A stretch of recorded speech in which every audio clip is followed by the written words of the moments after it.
Well, it's not often that you get an opportunity to interview two super pros in communications. Today is the first, you guys, today is the first ever ROKK Rundown.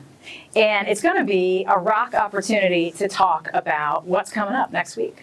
So, Rodell, Ron, this is our show. Wow. Thank you, Lisa. We're really excited to be here. I know I am.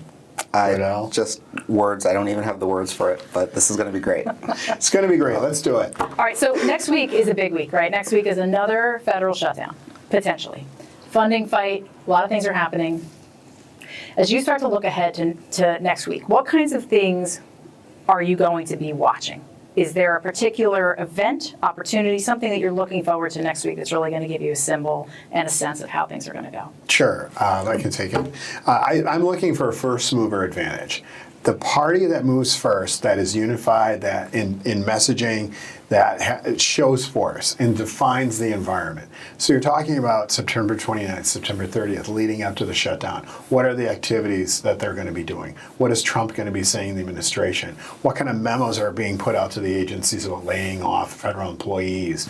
That type of momentum gives you that feeling of, wow, these guys are ruling it. So Democrats have to figure out, how do they combat that unified megaphone?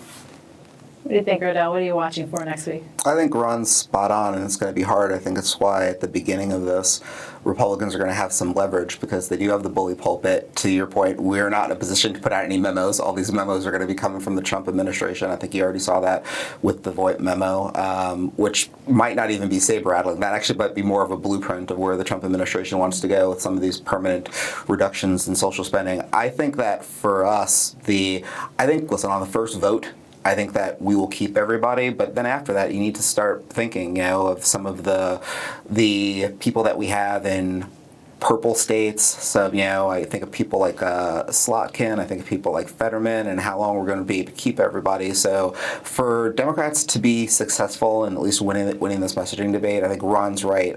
We're going to need to be lockstep on message, the Senate and the House, more so than we've been on any issue thus far this year. We're in a place where both you guys have had a lot of experience watching Capitol Hill, but now we're really counseling our clients. And we're giving them advice about how to operate in an environment when so much attention is on what's happening in the government. Tell me a little bit about how you're counseling clients about moving into a space where it may be difficult to break through. What kinds of things are you counseling? Well, while things are being covered on, while this news is being covered on CNN and Fox and MSNBC, there is a whole other world of coverage on the issues that matter to our clients. So we're not trying to pitch them to get them on Wolf Blitzer or on Fox News. We're pitching them in places that matter, that moves the ball for their policy areas. Because members of Congress and their staff are still reading and watching and digesting those niche areas, in the business publications and in places that matter for them.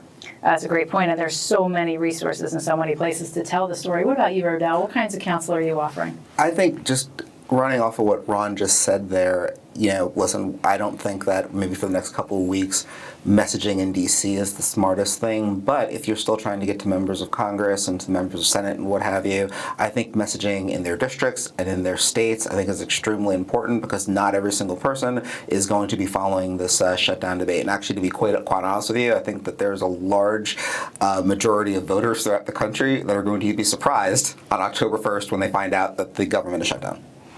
Yeah, and I think that that's a message that we have to then figure out, how do we go from there, right? And how do we communicate that out? Do you think that changes any of our positioning if the government does actually shut down in the states? Or do you think that we're in a place where we need to continue to talk and keep that message discipline as it relates to what's going on for clients?